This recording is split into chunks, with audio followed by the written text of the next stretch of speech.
Hey guys, how's it going? Kripp here. There have been quite a lot of awesome cards revealed from Whispers of the Old Gods, and I thought I'd take another chance to review the next bundle here. I'm going to kick it off with the new Druid card, Mire Keeper.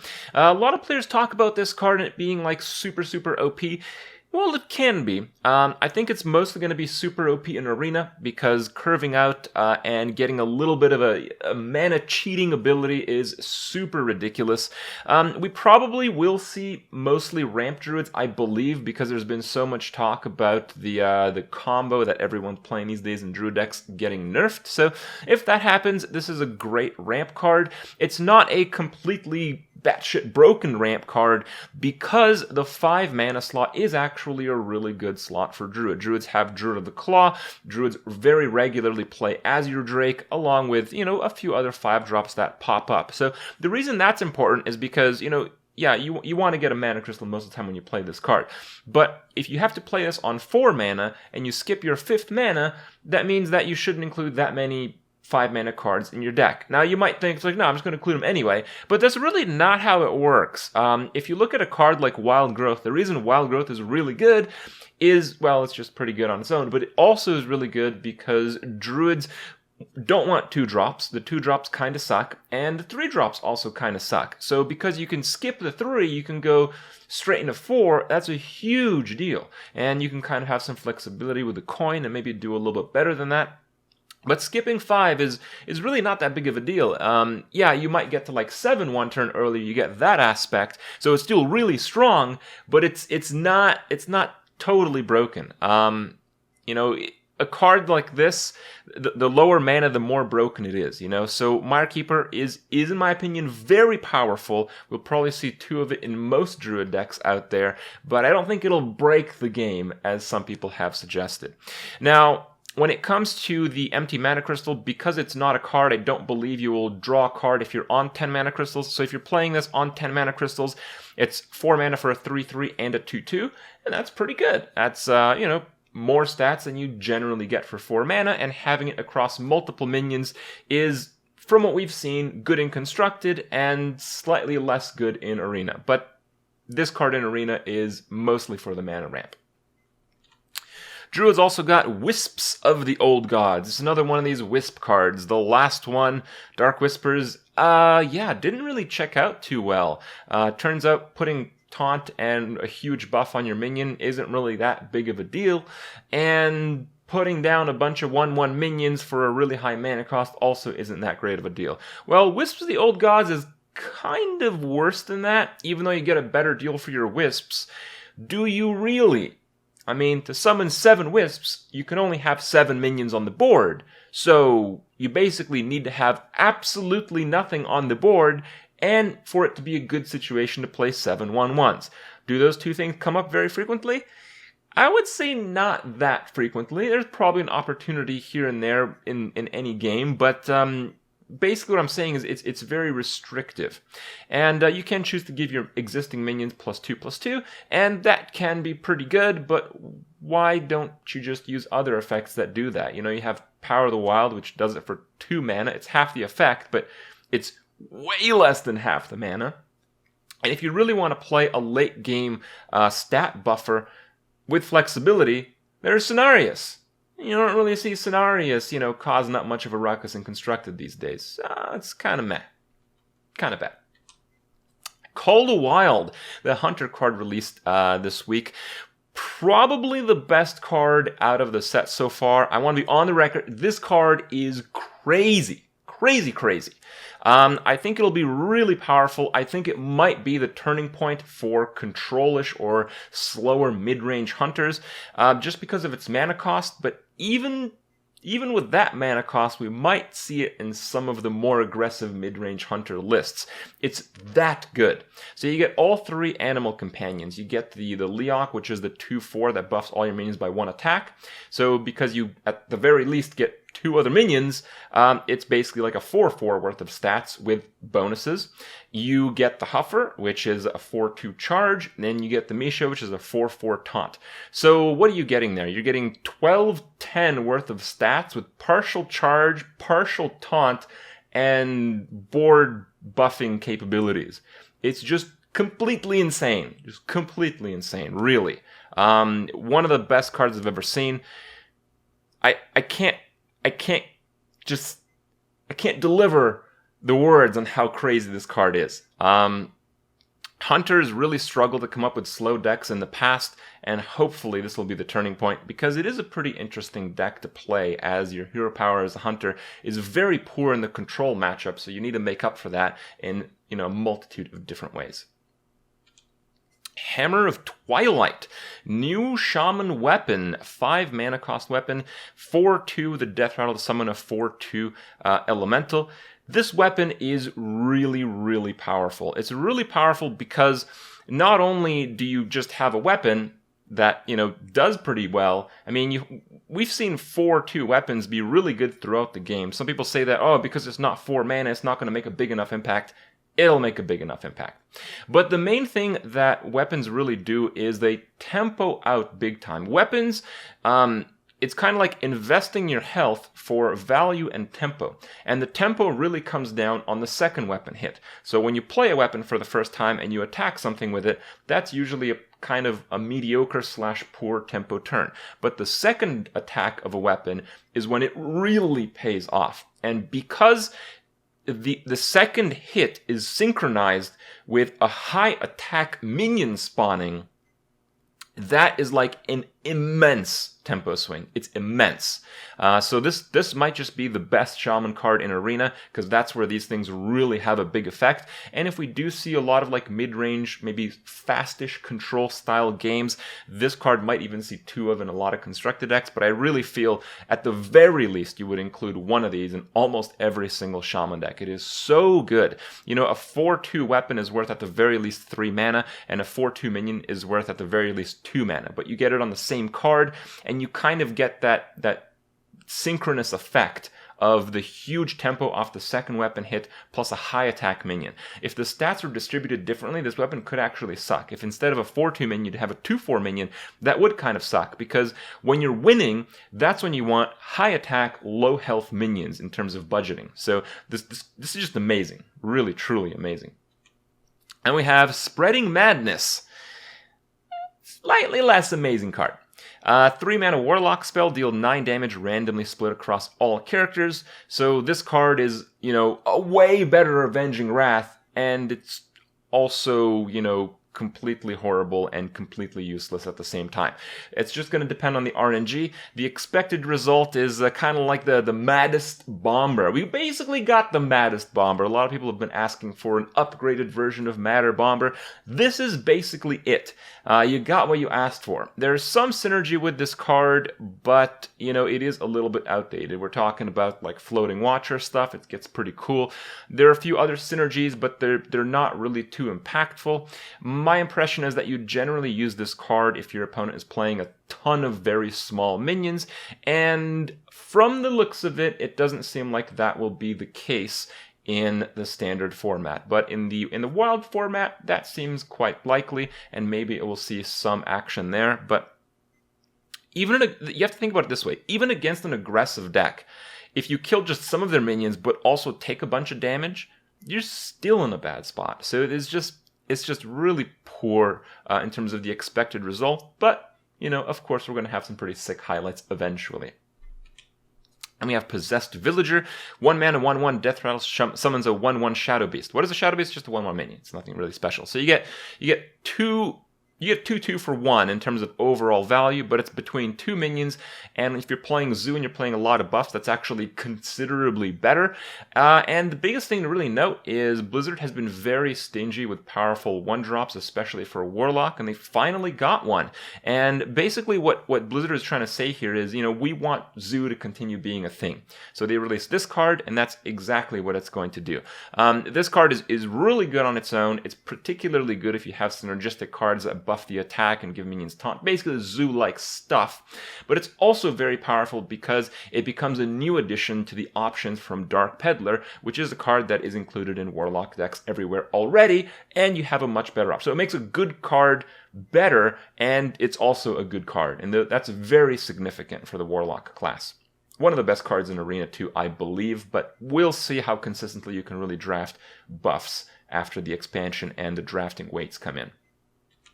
Then we have the Warlock legendary Cho'gall, 7 mana, 7/7 in the battle cry. The next spell you cast this turn costs health instead of mana. Now, a lot of people look at this card and say, whoa, that's totally broken. Well, it looks pretty good, I will admit. It looks pretty good. If you can play this guy and just have a huge tempo swing, that can be a very big deal, but at the cost of how much HP and how significant will it be is really what you have to ask yourself. I read through a lot of stuff on, what people think will be like the best synergy with this card. A lot of people like Siphon Soul. So Siphon Soul is basically like lose 3 life, kill whatever minion you want, and it's a 7 mana 7/7. Is that really a good deal? Yeah, it's okay. It's okay. You have to consider the fact that you're also using another card while you're doing that, so it's not like a battle cry effect to play the spell by itself. You have to actually use up the spell. So, because you're losing a card, it's kind of like you're taking 2 extra damage because you'll have to life tap, and, that's also like 2 mana. So it kind of gets a bit inefficient. I feel like the best you're going to do with Cho'gall is just a board clear. There's a lot of board clears that do damage to both sides of the board, and in that case it's actually pretty poor, but it's still going to be kind of what you're looking for.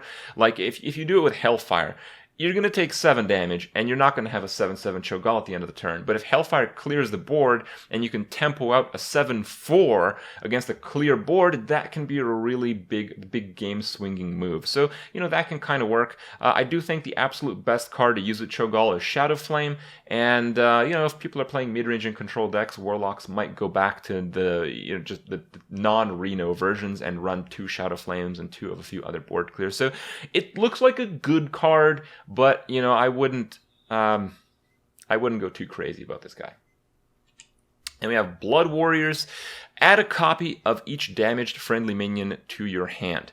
Now, it's very interesting that Warrior gets this card, but we've seen this card basically with Echo of Medivh. The problem with this card compared to Echo of Medivh is that the minions have to be damaged, and that's a big problem when you're trying to get the most value out of it. So, generally when you play Echo of Medivh, you want to do it on a turn where you can play at the very least like 2 other minions or 1 very high value minion, along with having your existing board from the previous turn. When you play a minion and then follow up with, let's say, Blood Warriors or Echo, doesn't really matter. Blood Warriors is not going to work unless you have a self-damaging trigger for the minions you just played. So with Echo being marginally consistent in some decks, I would say that Blood Warriors in general is a very crappy card, but being able to do this and kind of gaining cards without drawing them in like the Control Warrior format and perhaps some Grim Patron control-ish format, that effect can be very valuable. So it's very difficult to assess if it will see play, but as a card, it's very crappy. It kind of works in some of the themes, so that might compensate a great deal. Don't pick this card in Arena. And we got Ravaging Ghoul, another huge powerhouse from Whispers of the Old Gods. 3 mana, 3/3 Battlecry, deals 1 damage to all of the minions.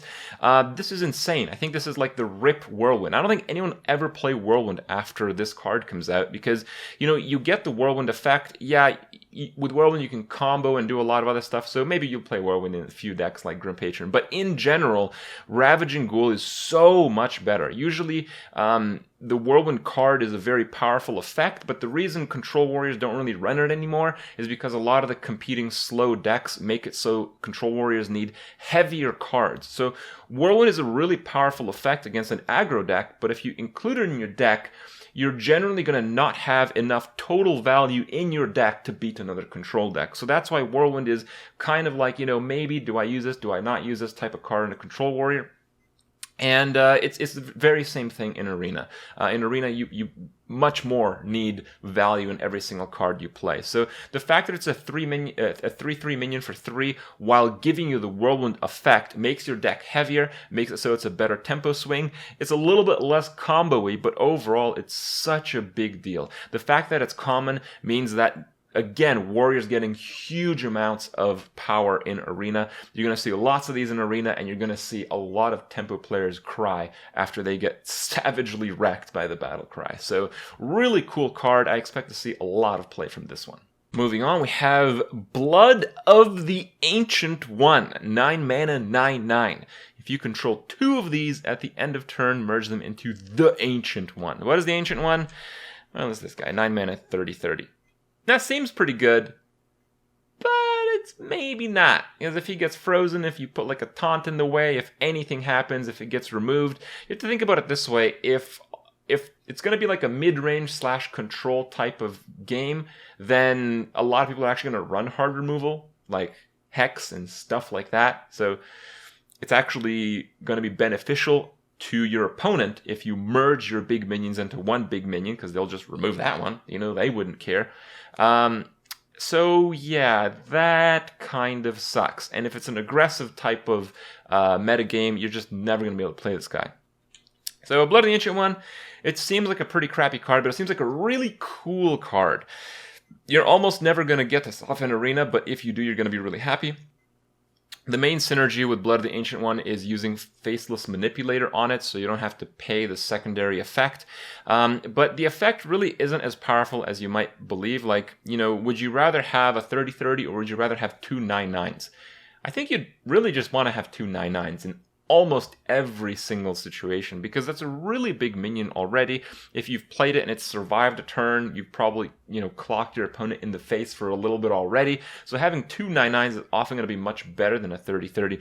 The main way that you actually gain value at all is if one of the 9/9s trades into another big minion that has like 1 or 2 health, and then you like Faceless it, and the Faceless basically acts as a massive like minion buff, because it would heal the minion, and yeah, you basically get, instead of losing 2 9/9s, you'd lose like a 9/2, and then you'd lose that along with a 9/9, and you get a 30/30. That's like kind of worth it. But would you really be bothered to make a deck around it?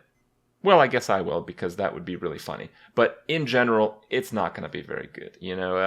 If you're going to try to make a deck involving this card, manage your expectations.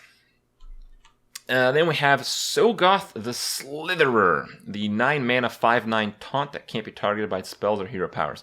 Now, if you look at that card, you would realize it kind of sucks a lot. The stats are very poor for the mana. At 9 mana, you need a high impact card. It does impact the board. Okay? It's not completely useless.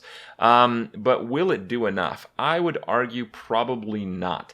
The combination of the effects on the card are extremely powerful, don't get me wrong, but at 9 mana, it's competing with so many other super powerful cards that it's very difficult to really say if it's going to work too well. Some people say this card is absolutely terrible.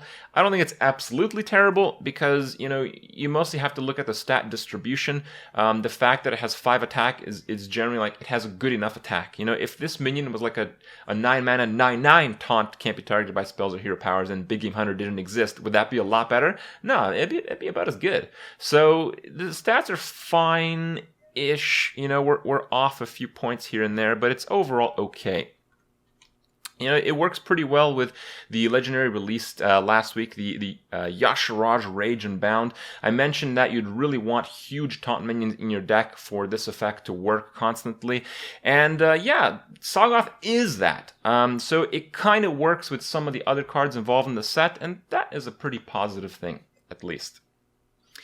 And then the old god of the week, we got to see Yogg-Saron, Hope's End, a 10 mana 7/5, but in the battle cry, casts a random spell for each spell you've cast this game, with targets being chosen at random.